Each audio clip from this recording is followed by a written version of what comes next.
Em uma noite estrelada, um grupo de guerreiros conversava e contavam suas histórias. Eles só não esperavam que fossem encontrar seu fim nas espadas de um mero bárbaro. Frente a frente, cavaleiro e bárbaro, mesmo que ambos não entendessem o idioma um do outro, ambos entenderam seus nomes. Pordigal Arten, cavaleiro do Império, e Urik, da tribo Machado de Pedra. Além dos seus nomes, algo que eles partilhavam naquele momento era o caminho da espada, uma linguagem universal, que pode ser entendida perfeitamente em qualquer lugar do planeta. Antes mesmo do combate sequer começar, Arten, um cavaleiro que era devidamente treinado e instruído, já sabia o que iria fazer. O cavaleiro planejava desarmar o bárbaro com seu escudo e depois finalizá-lo enquanto ele estivesse indefeso. Mas o cavaleiro não contava com a jogada ardilosa de Urik, que no meio da investida jogou sua espada fora e graças a essa ação, Arten acabou se distraindo. Devido a essa brecha, Urik conseguiu desferir um poderoso golpe no rosto do cavaleiro. Aproveitando que seu golpe foi capaz de deixar o cavaleiro desnorteado, Urik também aproveitou para quebrar seus dedos, isso tudo para impedir que ele pudesse empunhar uma espada novamente. Arten recobra sua noção e executa um poderoso contragolpe. No entanto, ele erra o ataque, proporcionando assim mais uma brecha para Urik, que se agacha para pegar a espada e dar um fim naquela luta. No momento em que o bárbaro se abaixou para pegar a espada, Arten tenta se aproveitar dessa brecha para acertá-lo com seu escudo e pôr um fim àquele combate. Para o azar do cavaleiro, o bárbaro é mais rápido, e em um piscar de olhos ele corta suas duas pernas. Era claro quem havia sido o vencedor. Arten, como cavaleiro, subestimou Urik pelo simples fato dele ser um bárbaro, e isso evidentemente lhe custaria sua vida. Exausto, Urik cai no chão coberto pela neve. Apesar de ter vencido o combate, parecia que ele não teria um fim muito diferente do seu adversário. E é então que ele escuta uma voz estranha ecoando, dizendo as seguintes palavras: Urik, você se tornará um grande guerreiro. No fim, tudo não havia passado de uma previsão de um dos xamãs do clã de Urik. Apesar da xamã dizer tais palavras, Urik permanecia cético quanto àquilo, e dizia que era apenas uma besteira. Após discutir com a xamã, ele sai irritado dizendo que iria caçar. A xamã acaba dizendo para Urik que o filho do chefe da tribo ficaria com ciúmes. Segundo ela, o filho do chefe enxerga Urik como um suposto rival pela disputa do trono, sendo que Urik nunca sequer pensou em tal hipótese.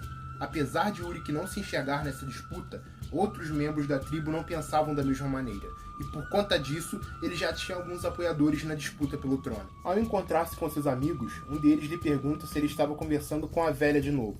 Urik diz que ele tinha de vê-la todos os dias, pois se sentiria mal caso ela partisse dessa para melhor sem ter ninguém por perto. Enquanto caminha, cheios de medo e receio, os amigos perguntam a Urik se ele realmente iria caçar na cordilheira, e que ir além dela seria muito perigoso, pois segundo as lendas da sua tribo, além da cordilheira é o local onde as almas residem, e caso eles fossem para lá, eles nunca mais voltariam. Apesar de ter dito anteriormente que ele não queria disputar com o filho do chefe pelo trono, Urik ainda assim não queria ficar atrás dele, e já que ele havia pego um animal tão grande na última caça, Urik pretendia pegar um tão grande quanto, e para isso ele precisaria ir até a cordilheira.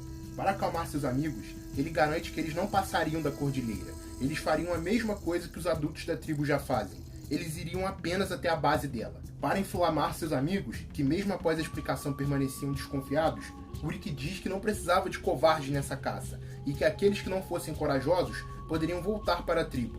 E essa provocação teve mais efeito do que qualquer outra coisa. As palavras de Urik inflamaram o ânimo de seus companheiros. Mesmo dizendo para seus companheiros que ele não pretendia ir além da cordilheira, diferente dos seus irmãos de tribo que tinham medo de sequer pisar na base dela, Urik pensava constantemente em como era além da cordilheira, enquanto contemplava aquela cadeia monumental de montanhas. E ao mesmo tempo, ele se questionava se realmente havia um mundo dos mortos e das almas, como foi dito por centenas de anos pelas pessoas mais importantes da tribo. Enquanto atravessavam a floresta, Vold, um dos amigos de Urik, acaba questionando se ele realmente não pretendia ser o próximo chefe da tribo. Procurando acender uma chama dentro de Urik, Vold diz que caso o filho do chefe se torne o líder, Urik teria de obedecer todas as suas ordens, e isso era algo que Urik realmente não poderia tolerar.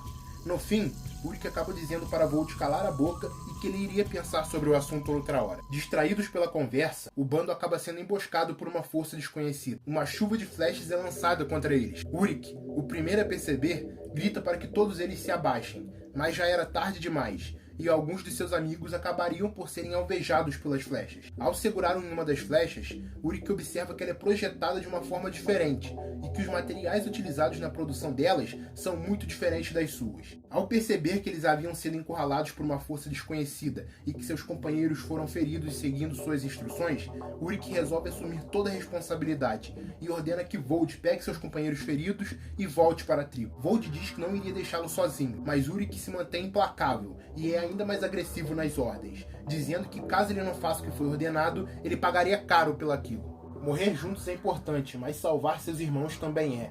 Essas foram as palavras utilizadas por Urik para fazer com que Vold mudasse de ideia e fugisse dali com seus irmãos. Antes de partir, Vold diz para Urik voltar vivo. Urik vira as costas para Vold e diz para ele ficar tranquilo. Afinal, segundo a profecia da xamã, Urik se tornaria um grande guerreiro, e aquele local não seria onde seus ossos iriam descansar. Enquanto uma nova leva de flechas era disparada, Urik se mantinha protegido por um pequeno morro.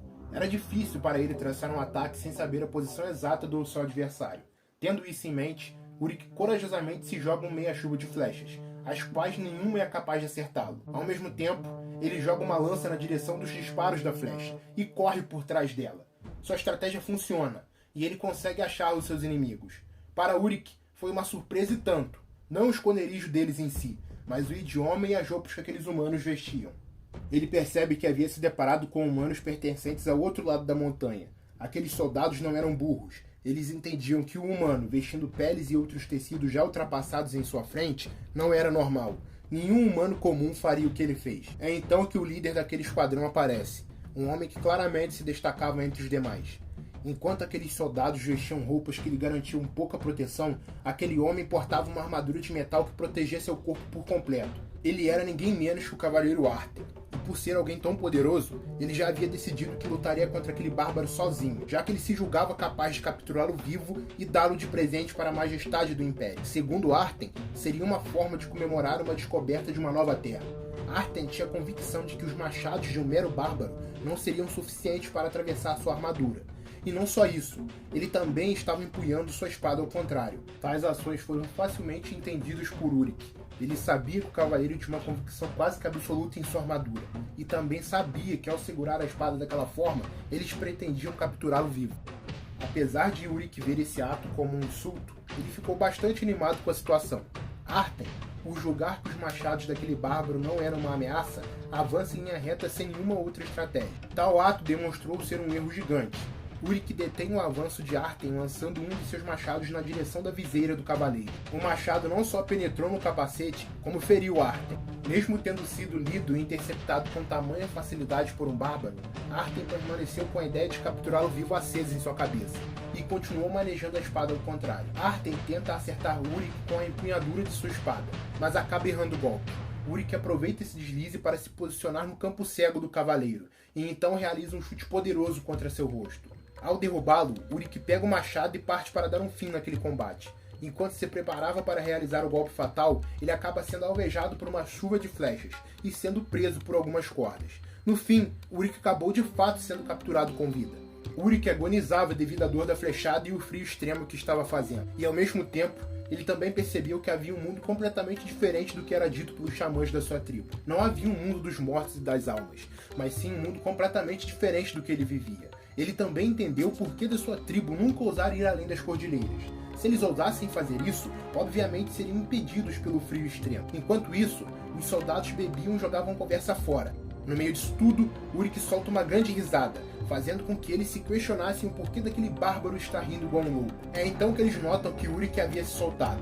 Enquanto os soldados corriam para se armar, Urik caminhava lentamente, proferindo palavras que não podiam ser entendidas por nenhum homem ali presente. As palavras diziam que eles poderiam se gabar no pós-vida, pois teriam tido um fim nas mãos de Urik, da tribo Machado de Pedra. Com a espada do próprio Arthur em suas mãos, Urik caminhava lentamente enquanto dava fim a todos aqueles pobres coitados que ousaram entrar em seu caminho. Depois de ter acabado com todo aquele grupo, Urik começa a pensar sobre um mundo desconhecido além das cordilheiras, algo que ele só imaginava em seus sonhos. Só de pensar nisso, ele decide ir e desbravar aquele mundo que ele tanto idealizou na sua cabeça. E essa decisão por si só já havia deixado ele extremamente ansioso e com um sorriso enorme no rosto. Enquanto viajava pela floresta, Urik acaba se deparando com uma pessoa sendo encurralada por um pequeno grupo. Essa pessoa implora para que Urik a salve, mas ele não entendia absolutamente nada do que estava sendo dito. Então ele planejava só observar como um telespectador. No entanto, uma dessas pessoas resolve se aproximar de Urik e o manda sumir dali. Sem entender nada, Urik diz que apenas iria observá-los. Ele não tinha intenção alguma de interagir ou se pôr no meio daquela ocasião. Claro, ele disse tudo aquilo em um idioma que nenhum daqueles homens ali poderia entender. O homem que não entendia nada do que ele estava dizendo supõe que Urik seja um caipira do sul, pelo jeito dele falar e tal. Enquanto mandava Urik vazar, ele lentamente se aproxima segurando uma pequena faca. Urik obviamente percebe aquela ação e suspira fundo enquanto torce o pescoço daquele homem. O movimento foi tão rápido que a pessoa só percebeu que tinha acontecido algo com seu pescoço quando mais nada poderia ser feito. Os outros dois presentes partem para cima de Urik. No entanto, eles têm o mesmíssimo fim do seu companheiro. O homem que estava sendo intimidado por aquele grupo se chamava Donal, e ao perceber a força de Urik, ele começa a pedir socorro. Obviamente, ele não entendia nada do que estava sendo dito por aquele homem. No entanto, Urik resolve se comunicar com aquele homem através de desenhos. Ele desenha uma vila com pessoas, na intenção de pedir para que Donal leve-o até onde ele mora. Donal leva Urik até uma cidade chamada Ankara. Ao chegar até o local, Urik fica maravilhado vendo as gigantes estruturas, pessoas com roupas completamente diferentes, barracas de venda e tudo mais. Percebendo a inocência e falta de conhecimento de Urik, aquele homem resolve levá-lo até uma taverna, onde lá ele poderia procurar por alguém que consiga falar o mesmo idioma de Urik. Infelizmente, não havia ninguém lá que o entendesse. Outras pessoas presentes na taverna julgavam que Urik era do norte, já que ele não falava o idioma do Império e também tinha uma estatura completamente diferente dos demais. Enquanto aquelas pessoas conversavam, Urik planejava ocultar ao máximo a sua origem. A sua experiência com Arthur e os demais foi suficiente para ele entender que estaria em perigo caso descobrissem o seu local de origem. Apesar de não ter encontrado um tradutor, Donal aproveita que eles estavam na taverna e compra uma bebida para Urik. Ao ver as moedas sendo trocadas por bebidas, Urik entende que, diferente da sua tribo, onde eles trocavam carne e couro, no local onde ele estava naquele momento, existia um sistema diferente, onde um objeto forjado com detalhes como uma moeda poderia ser usado como uma unidade de troca. Percebendo tais detalhes e com um sorriso enorme no rosto, Urik cada vez mais se sente atraído por aquele mundo e suas peculiaridades. Ele acaba se deparando com um homem portando um machado, e bastou um único olhar para ele entender que aquele machado tinha uma qualidade muito superior ao que ele usava. Ele ficou maravilhado com tal arma, e enquanto apontava para aquele objeto, ele perguntava para Donal onde ele poderia comprar aquilo. O homem aponta para a moeda e diz que para ter aquele tipo de arma, ele precisaria daquela moeda. E é aí que ele resolve tirar proveito de Urik. Donal promete para Urik que compraria um machado para ele. E com isso, ele leva-o diretamente para uma arena de batalha, onde não era permitido o uso de armas e muito menos matar seu adversário. Donal explicava isso para Urik enquanto apontava para um desenho. Com pouco tempo de convivência com aquelas pessoas, Urik havia percebido que a maioria ali era bem mais fraca e lenta do que ele ou os guerreiros da sua tribo. A diferença era tamanha que, com um único golpe, Urik se julgava capaz de dar cabo de uma pessoa. E isso o deixava verdadeiramente decepcionado. Lutando com aqueles homens, ele havia entendido que naquele local não tinha nenhum tipo de guerreiro ou desafio para ele. E é então que ele se lembra de Arthur, o único homem daquele mundo desconhecido que ele julgava como sendo um guerreiro de verdade. O fato dele ter enfrentado Arthur anteriormente fez com que ele ainda tivesse esperança em encontrar outros guerreiros poderosos naquele lugar. Depois de mais um dia de batalha entediante, Urik resolve descansar, e ao nascer do sol, aquele homem chato, Donal, gritava para Urik se levantar. Donal disse que, devido ao fato dele ter pego crédito em várias tavernas, ele não tinha muito dinheiro. Logo, ele não poderia comprar o machado para Urik. Obviamente, ele dizeria isso em alto e em bom som, pelo simples fato de Urik não entendê-lo. Do contrário, eu duvido muito que ele falaria aquilo. Mesmo sem entender o que aquele homem dizia, cada dia que passava, Urik ficava mais e mais irritado com Donal. Novamente dentro da arena, Urik se preparava para mais uma luta que ele julgava entediante. E antes mesmo do combate se iniciar, ele se perguntava se deveria acabar com aquilo com um único golpe na mandíbula. No entanto, ele acaba sendo surpreendido. O seu adversário estava lhe pressionando com diversos socos. Urik ficou surpreso, já que ele julgava todos aqueles homens como sendo lentos e fracos. Mesmo enxergando-os dessa forma, ele não estava conseguindo desviar de seus golpes. Ao se deparar com uma situação completamente nova para ele, Urik fica bastante irritado. Suas veias começam a saltar para fora de sua testa, e seus dentes começam a ranger. Tomado pela raiva, Urik desfere um único, mas potente golpe no seu oponente. E o único golpe dele, assim como ele já tinha pensado anteriormente, foi suficiente para dar cabo da vida daquele homem. Tal acontecimento deixou todos presentes perplexos, e como ele havia quebrado as regras, Urik deveria ser expulso da arena de combate. Devido ao que havia acontecido mais cedo na arena, Donal pensou seriamente em acabar com os negócios junto de Urik. Enquanto isso, Urik se encontrava sentado no chão do seu quarto, revendo suas ações e pensamentos, questionando-se se ele havia atravessado a cordilheira para descobrir o mundo ou tornar-se um mero guerreiro bêbado. Ele queria novamente estar em uma luta de verdade, igual a que ele teve contra Arthur, e enquanto segura a espada do seu antigo adversário, ele realiza que deveria estar em lutas que não tivessem desculpas ou justificativas. Lutas onde o vencedor era aquele que terminasse vivo no final do combate. Os seus últimos dias em Ankara foram comparados a um descanso, mas para ele, um guerreiro só descansa de verdade após o fim de sua vida.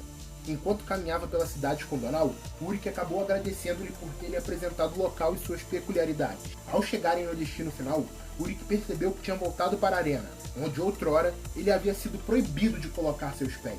Chegando lá, ele percebe que não havia plateia nem nada do tipo, mas logo de cara ele se depara com um homem estranho em posse de uma espada, e instintivamente ele se prepara para o combate puxando a sua. Essa pequena ação de Urik foi o suficiente para fazer com que aquelas pessoas estranhas entendessem que ele tem experiência em combates reais. Eles ficaram sussurrando sobre Urik.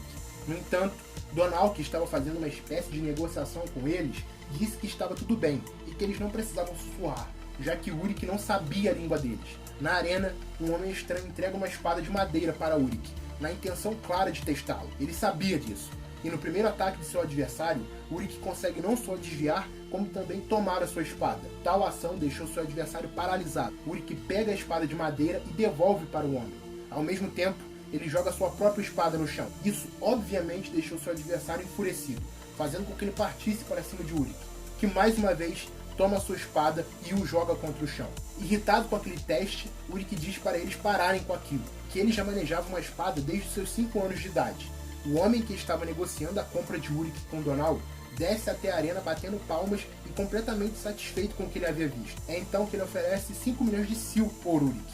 No entanto, Donal diz que 15 milhões era o valor para fechar o negócio.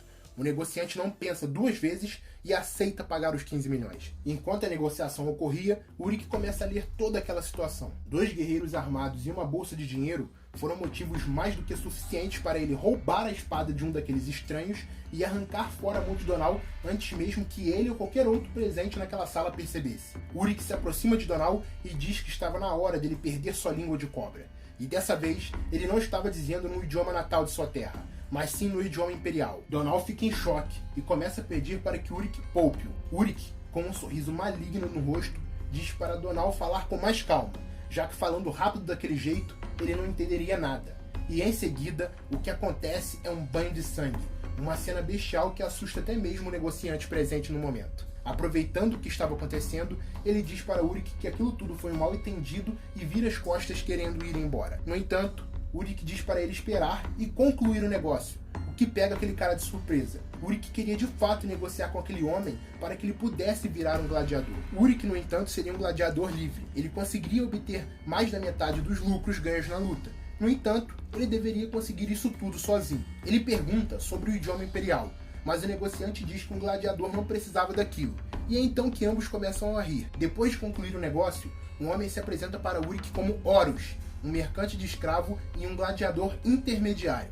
Com isso, Urik havia se juntado à tropa de gladiadores de Horus, e uma nova jornada com muitas lutas e adversários estavam à sua espera. E aí, tu curtiu o vídeo? Então a única coisa que eu te peço é para apertar o like aqui embaixo e deixar a sua opinião nos comentários. Tu não tem ideia de quanto vai estar ajudando a gente só fazendo isso. E de quebra, a gente ainda pode trocar uma ideia sobre o vídeo, sobre essa obra e tal.